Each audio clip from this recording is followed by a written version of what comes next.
اس کا مظاہرہ کیا، اس کا ایک نمونہ ہمارے سامنے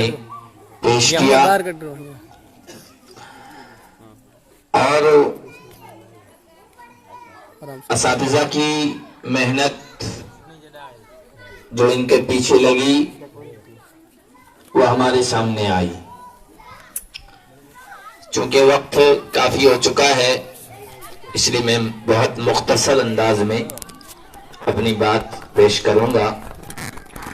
اولاد اللہ تبارک و تعالیٰ کی بڑی نعمت ہے۔ ہر شادی شدہ جوڑا شادی کے کچھ عرصے بعد اس کی تمنا اور آرزو یہی ہوتی ہے کہ میرے اولاد ہو، میری گود بھری ہو۔ یہ اللہ کی بہت بڑی نعمت ہے، اللہ ہی کے فضل و کرم سے ملتی ہے۔ اگر اللہ تبارک و تعالیٰ نہ چاہے تو کسی کو نصیب نہیں ہو سکتی ہے۔ قرآن پاک میں اللہ تعالیٰ نے فرمایا ہے للہ ملک السماوات والارض، یہ آسمان اور زمین کی بادشاہت اللہ ہی کے لیے، اللہ ہی کا حکم چلتا ہے اور اللہ ہی کا فرمان اس میں جاری ہے۔ یخلق ما یشاء، اللہ جو چاہتا ہے پیدا کرتا ہے۔ یہب لمن یشاء اناثا ویہب لمن یشاء الذکور، اللہ جسے چاہتا ہے اسے بیٹے ہی بیٹے دیتا ہے اور جسے چاہتا ہے اسے بیٹیاں ہی بیٹیاں دیتا ہے۔ اور یزوجہم ذکرانا و اناثا، اور جسے چاہتا ہے بیٹے اور بیٹیاں دونوں دیتا ہے۔ وَيَجْعَلُ مَن يَشَاءُ عَقِيمًا،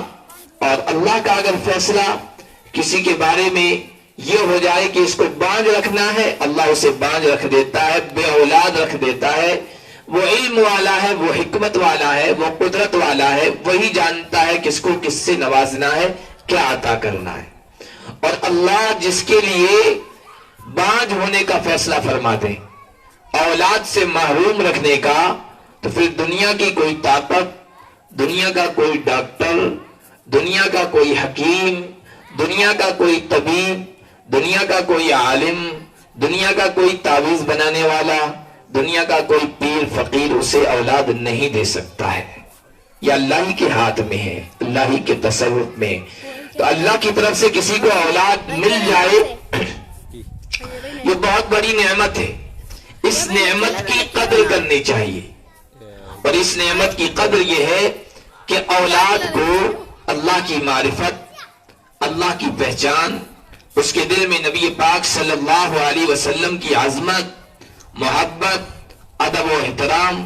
اس کے دل میں دین اور شریعت کی اہمیت، اس کے دل میں دین کے خدمت گزاروں، علماء کرام، اولیاء کرام کی محبت بٹھائی جائے۔ یہ اولاد کی اس نعمت کی قدر ہے۔ اس اولاد کو توحید کی اہمیت بتائی جائے، ایمان کی عظمت بتائی جائے، دین اور شریعت کی عظمت سے ان کو آگاہ کیا جائے۔ یہ اس نعمت کا شکرانہ ہے اور اس نعمت کی قدر ہے، اس لیے کہ ہمارے یہاں سب سے زیادہ جو قیمتی شے ہے، قیمتی چیز ہے، وہ ایمان ہے، وہ توحید ہے۔ اور قرآن پاک نے بے شمار واقعات بیان فرمائے ہیں کہ نبیوں نے اور رسولوں نے، خدا کے پیغمبروں نے اپنی اولاد کے سلسلے میں جو سب سے زیادہ فکر کی ہے، وہ اس بات کی فکر کی ہے کہ یہ ایمان پر جیے اور ایمان پر ان کی موت آئے، یہ توحید پر جیے اور توحید ہی سے اس دنیا سے رخصت ہو۔ قرآن پاک میں سب سے پہلے پارے میں اللہ تعالیٰ نے اس کو بیان فرمایا ہے کہ وَوَصَّى بِهَا إِبْرَاهِيمُ بَنِيهِ وَيَعْقُوبُ يَا بَنِيَّ إِنَّ اللَّهَ اصْطَفَىٰ لَكُمُ الدِّينَ فَلَا تَمُوتُنَّ إِلَّا وَأَنْتُمْ مُسْلِمُونَ۔ ابراہیم نے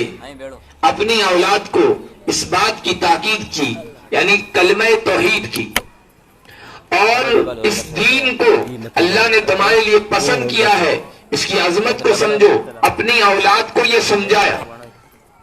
یا بنی ان اللہ اصطفیٰ لکم الدین، کہ میرے بیٹو، یہ میری اولاد، اللہ نے دین کو تمہارے لیے چنا ہے، پسند فرمایا ہے، لہذا تمہاری موت اس حالت میں آئے، تم اس دنیا سے اس حالت میں رخصت ہو کہ تمہاری زبان پر کلمہ لا الہ الا اللہ ہو اور تمہارے دل کے اندر توحید کی عظمت ہو کہ اللہ ایک ہے، کرنے والی ذات وہی ہے، سب کچھ اسی کے قبضے قدرت میں ہے، نوازنا بھی اسی کے قبضے قدرت میں، محروم کرنا بھی اسی کے قبضے قدرت میں، عزت بھی اسی کے قبضے میں، ذلت بھی اسی کے قبضے میں، سب کچھ کرنے والا وہ ایک اللہ ہے، اسے توحید کہتے ہیں۔ اس حال میں تمہیں اس دنیا سے جانا چاہیے کہ توحید تمہارے دل میں جاگزی ہو، مضبوط ہو۔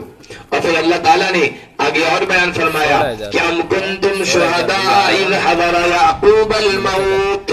اذ قال لبنیہ ما تعبدون من بعدی، کیا تم اس وقت حاضر تھے جب یعقوب کو موت آ رہی تھی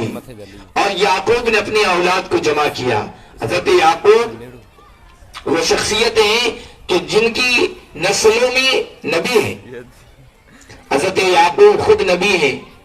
حضرت یعقوب کے والد حضرت اسحاق نبی ہیں، حضرت اسحاق کے والد حضرت ابراہیم نبی ہیں،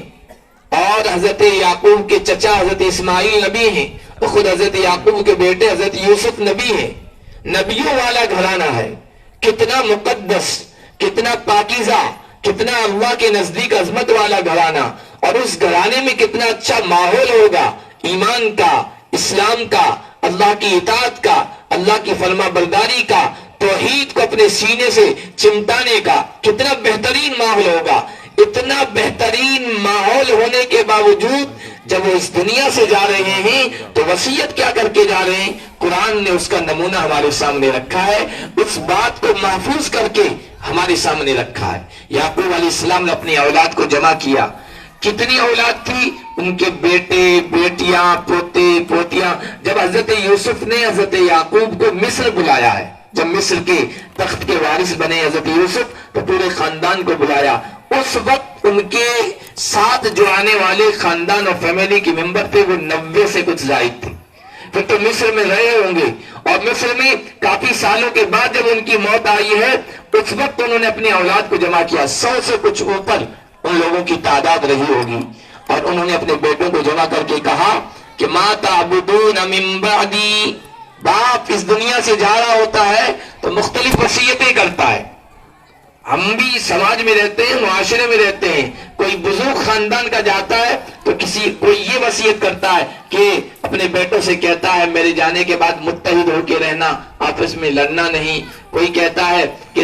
اپنی بہنوں کو وراثت میں حصہ دینا، اپنی بہنوں کا خیال رکھنا، کوئی کیا مختلف طریقوں سے وصیت کر کے جاتا ہے۔ جس کے یہاں جس چیز کی زیادہ اہمیت ہوتی ہے اس کو وہ بیان کر کے اپنے بیٹوں کو وصیت کر کے جاتا ہے۔ حضرت یعقوب علیہ السلام کا یہ واقعہ اللہ نے قرآن میں بیان فرمایا ہے، اور ہم والدین کے سامنے اس بات کو رکھا ہے کہ ایک ایمان والے کو جب وہ اس دنیا سے جائے اپنی اولاد کی کس چیز کی فکر کرنی چاہیے۔ اپنی اولاد کی سب سے زیادہ جو فکر کرنی چاہیے وہ اس کے ایمان کی، اس کے عقیدہ توحید کی۔ حضرت مولانا علی میاں رحمت اللہ علیہ جنہوں نے اس سلسلے میں بڑی محنتیں کی دینی تعلیم کے سلسلے میں، اور جب یہاں یو پی کے اندر وہاں کی گورنمنٹ نے اس بات کو لاگو کیا کہ ہر اسکول کے اندر وندے ماترم پڑھے جانا ضروری ہے، یہ قانون لاگو کیا، چونکہ ہماری عقیدہ توحید سے میل نہیں کھاتا ہے، اس میں شرک کی باتیں، اس میں بت پرستی کی باتیں ہیں، اس لیے ہمارے بچے اس کو نہیں پڑھیں گے۔ حضرت مولانا علی میاں رحمت اللہ علیہ نے اس کے خلاف آواز اٹھائی، اور اتنی مؤثر آواز تھی، اتنی طاقتور آواز تھی ان کی کہ ان کے آگے حکومت نے گھٹنے ٹیکے۔ مولانا نے صرف اتنا کہا تھا کہ اگر حکومت اس قانون کو واپس نہیں لیتی ہے تو ہم اپنے بچوں کو تعلیم سے محروم رکھنا گوارا کریں گے، لیکن اپنے بچوں کو عقیدہ توحید سے محروم نہیں رکھیں گے۔ دوسرے دن وزیر تعلیم جس نے قانون جاری کیا تھا اس کو ہٹا دیا گیا، وہی قانون بھی ختم کر دیا گیا وہاں حکومت میں۔ مولانا علی میاں رحمت اللہ علیہ فرمایا کرتے تھے کہ اگر میرا بس چلے تو ہندوستان کے ہر ایمان والے، ہر موحد کو یہ تاکید کرو، اسے یہ کہو، بلکہ اس کے گھر میں ایک بڑی تختی پر لکھ کر یہ آویزہ کر دو، لٹکا دو ایسی جگہ جہاں اس گھر والے ہر مرد، ہر عورت، ہر بچے اور بچی کی نگاہ پڑے کہ ما تعبدون من بعدی، یہ آیت لکھی ہوئی ہو کہ میرے مرنے کے بعد تم کس کی عبادت کرو گے، ایک اللہ کی یا مختلف معبودوں کی، یا بت پرستی میں مبتلا ہو جاؤ گے، یا شرک پرستی میں مبتلا ہو جاؤ گے، یا خدا کے ساتھ دوسروں کو شریک کرنے والے بن جاؤ گے، کیا چیز کرو گے؟ ہر آدمی اپنے گھر کے اندر اس کو لٹکا کے رکھے اور اس کی نگاہ اس پر پڑتی رہے تاکہ خدا کا یہ پیغام اس کے سامنے رہے۔ تو آخری وقت حضرت یعقوب نے اپنی اولاد کو جمع کر کے جو کہا وہ یہی کہا ما تعبدون من بعدی، میرے بعد تم کس کی عبادت کرو گے؟ عقیدہ توحید کے سلسلے میں اپنے آنے والی نسل کو روشناس کرایا، ان کی اہمیت اس کی بٹھائی، اور اس نبی اور پیغمبر کے ہاں عقیدہ توحید کی کتنی اہمیت تھی اس کا ایک مثال اس کی سنیں کہ حضرت یعقوب کے بیٹے حضرت یوسف اپنے باپ سے جدا کر دیے گئے، بھائیوں نے ان کے ساتھ یہ معاملہ کیا اور 40 سال گزر گئی، روتے روتے آنکھوں کی بینائی چلی گئی، آنکھوں کی روشنائی ختم ہو گئی، نابینا ہو گئے رونے کی وجہ سے، پیارے بیٹے کے جدائیگی پر روتے روتے ان کی آنکھوں کی روشنائی ختم ہو گئی۔ اس کے بعد اللہ تبارک و تعالیٰ نے وہ مقام بھی ان کو دیا، وہ موقع بھی ان کی زندگی میں اللہ لے آئے کہ یوسف صحیح سلامت ہیں، مصر کے بادشاہ بن چکے ہیں، اور وہاں سے پیغام بھیجا یوسف نے کہ جاؤ میرے والد کو لے کے آؤ کنعان سے مصر۔ جب قافلہ پہنچا ہے حضرت یوسف کی طرف سے ان کے والد گرامی کی خدمت میں، حضرت یعقوب کی خدمت میں، تو قافلے والے نے خوشخبری سنائی کہ تمہارے بیٹے یوسف زندہ ہیں، مصر کے بادشاہ بنے ہیں، اور یہ کرتا بھیجا ہے، یہ آپ کی آنکھ پر رکھنے کو کہا ہے، بینائی لوٹ آئے گی اللہ کی طرف سے۔ بیٹے کی جس پر روتے روتے آنکھوں کی بینائی ختم ہو گئی اور بینائی لوٹ آئی ہے، بیٹے کی صحیح سلامتی کی خوشخبری مل رہی ہے، لیکن یعقوب کی طرف سے کیا بات جا رہی ہے اس کو آپ نوٹ کریں، اپنے دل و دماغ میں بٹھائیں۔ حضرت یعقوب نے بیٹے کی صحیح سلامتی پر اتنی خوشی نہیں جتائی، اپنی آنکھوں کی بینائی اور روشنی لوٹ آنے پر اتنی خوشی نہیں جتائی، نہ اس کے بارے میں کچھ کہا۔ سب سے پہلا جو سوال کیا ہے کہ میرا بیٹا سلامت ہے، ٹھیک ہے اپنی جگہ، علی ای دین و ملت ترکتہ، یوسف کو کس دین پر، کس ملت پر تم چھوڑ کے آئے ہو؟ وہ کون سے دین پر ہے؟ ہم سے خاندان نبوت سے جڑا ہوا تو اسی نبوت کے توحید والے دین پر قائم ہے، یا یہ کہ اس نے دوسرا دھرم اور دوسرا مذہب شرک والا اپنا لیا ہے؟ تو اس خوشخبری سنانے والے کی طرف سے کہا گیا الا دینی کا و دین آبائی کا ترکتو، میں جب وہاں سے رخصت ہوا ہوں تو میں نے آپ کے اور آپ کے باپ دادا اسحاق اور اسماعیل اور ابراہیم کے دین پر چھوڑا ہے۔ تو انہوں نے اس وقت کہا الان تمت النعمہ، آنکھوں کی بینائی واپس آ گئی، یہ نہیں کہا اللہ تیرا شکر ہے نعمت مکمل ہو گئی، بیٹا صحیح سلامت موجود ہے، یوسف جیسا حسین، اس کی خوشخبری ملی ہے، یہ نہیں کہا کہ اللہ تیرا شکر ہے تیری نعمت مکمل ہو گئی، نہیں، یہ خوشخبری جب ملی کہ میرا بیٹا میرے دین پر، توحید پر ابھی تک جمع ہوا ہے مجھ سے جدا ہونے کے بعد، تو ان کی زبان پر یہ جملہ آیا الان تمت النعمہ، اب اللہ کی طرف سے اللہ کا فضل بہت مکمل ہو گیا کہ اللہ تیرا شکر ہے کہ میرا بیٹا توحید پر، ایمان پر اور اسلام پر ہے۔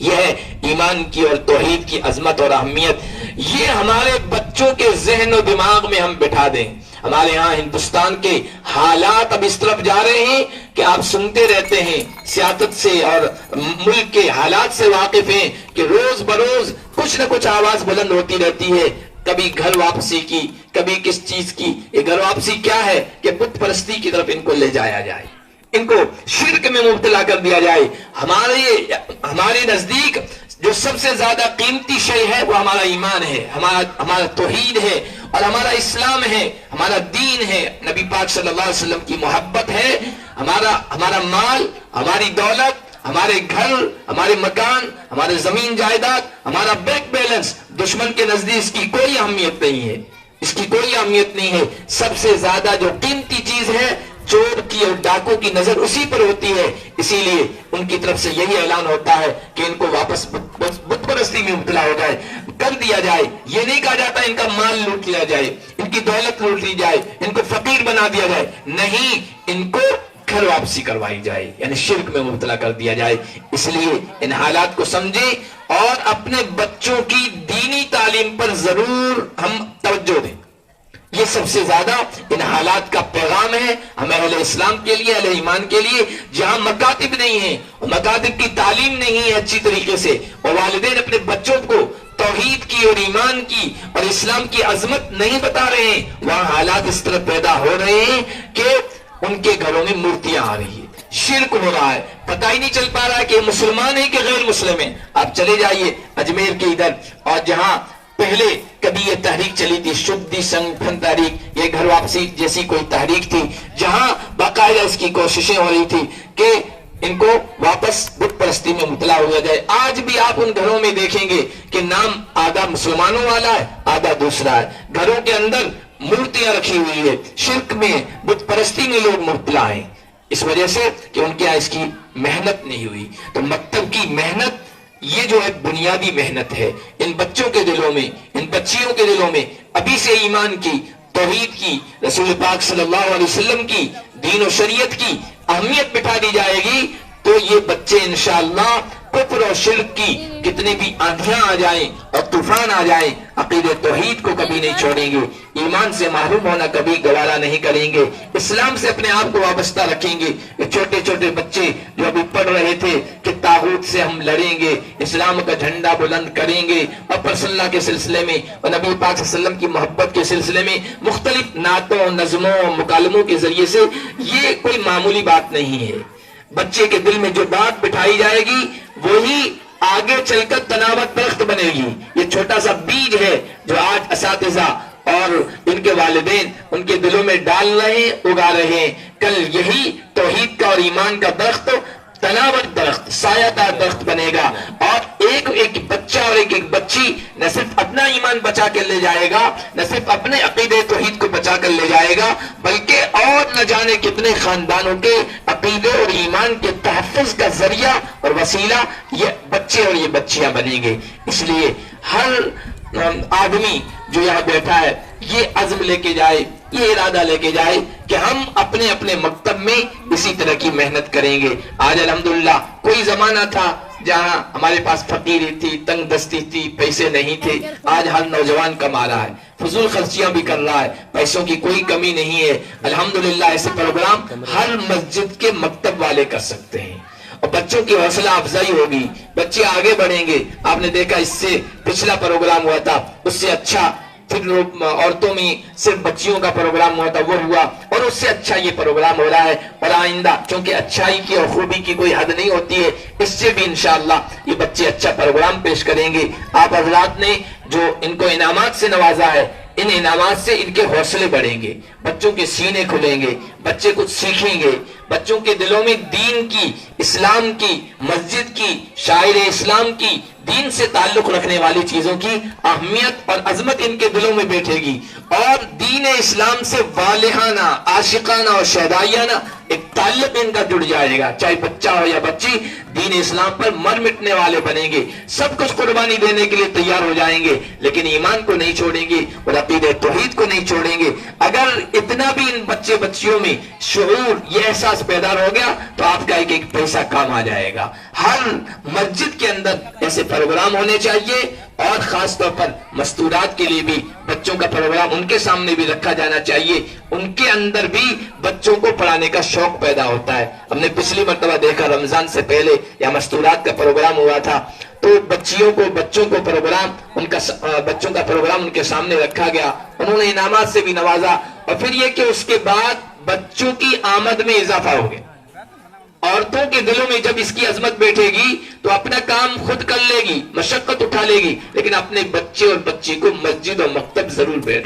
بھیجے گی، اور یہاں پر دین سکھانے کے لیے وقت ضرور فارغ کرے گی۔ اسی طرح آپ والدین بھی اس احساس کو اپنے اندر پیدا کریں کہ ہمیں دوسرے کام خود ہم کر لیں گے، لیکن اپنے بچوں اور بچیوں کو مکتب کے ٹائم مکتب بھیجیں گے۔ انشاءاللہ اس کا عزم کرتے ہیں،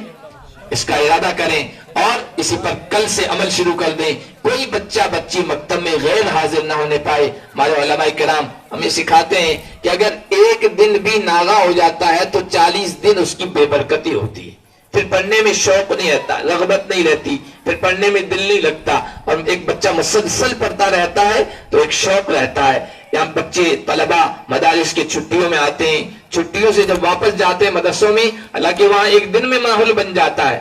تمام طلبہ حاضر ہو جاتے ہیں، پھر بھی ایک ہفتے تک پڑھنے کا ان کا من نہیں ہوتا، شوق نہیں رہتا. کیوں کہ وہ کٹ گئے، سلسلہ منقطع ہو گیا، کٹ گیا. تو یہ سلسلہ ختم نہ ہونے پائے. ہر بچے کی بچی کی حاضری کو اس کے والدین، اس کے سرپرست یقینی بنائیں گے تو انشاءاللہ بہت ہی اچھا نتیجہ اور رزلٹ ہمارے سامنے آئے گا. اللہ پاک اس مکتب کے اساتذہ کی محنتوں کو قبول فرمائے، اور مکتب کے لیے اور اساتذہ بچوں کے لیے جنہوں نے انعامات پیش کیے ہیں ان کی حوصلہ افزائی کی ہے، اور جو یہاں حاضر ہو کر ان کے پروگرام کو سن کر ان کی حوصلہ افزائی کر رہے ہیں، ان سب کی محنتوں کو قبول فرمائے، نظر بد سے بچائے، اور اس کو پورے علاقے کے لیے نمونہ بنائے کہ اس طرح کے پروگرام ہر مکتب والے اپنے یہاں کر سکیں اور بچوں کے دینی تعلیم میں آگے بڑھ سکیں. دنیاوی تعلیم بھی بچوں کو دیں. اگر 8 گھنٹے آپ اسکول بھیج رہے ہیں وہاں ضرور بھیجیں، حالات کا تقاضا ہے، اس میدان میں بھی ہمیں آگے بڑھنا ہے. ہمارے بچوں کو وکیل اور ڈاکٹر اور طبیب اور دنیا کے جتنے بھی شعبے ہیں ان میں بھی آگے بڑھنا ہے. اس کے بغیر دنیا میں ہم آگے ترقی نہیں کر سکتے ہیں. 8 گھنٹے اگر اسکول آپ بھیج رہے ہیں تو ہمارے مکتب میں صرف 1.5 یا 2 گھنٹے کے لیے بھیج دیجئے. وہاں کی تعلیم اپنی جگہ، یہاں ہم عقیدے کی توحید کی اتنی مضبوط تعلیم دے دیں گے کہ وہاں جو 8 گھنٹوں میں سکھایا جاتا ہے، اگر کوئی شرک و بت پرستی کی بات بھی اگر وہاں سکھائی گئی ہے، اس کا یا اس کا کہیے اس کا علاج مکتب کی یہ 1.5 گھنٹے کی تعلیم ہے. اس میں اساتذہ وہ سکھا دیں گے کہ وہاں کی شرک و بت پرستی کی باتیں ان کے اوپر اثر انداز نہیں ہوگی. اللہ پاک ہم سب کو عمل کی توفیق عطا فرمائے.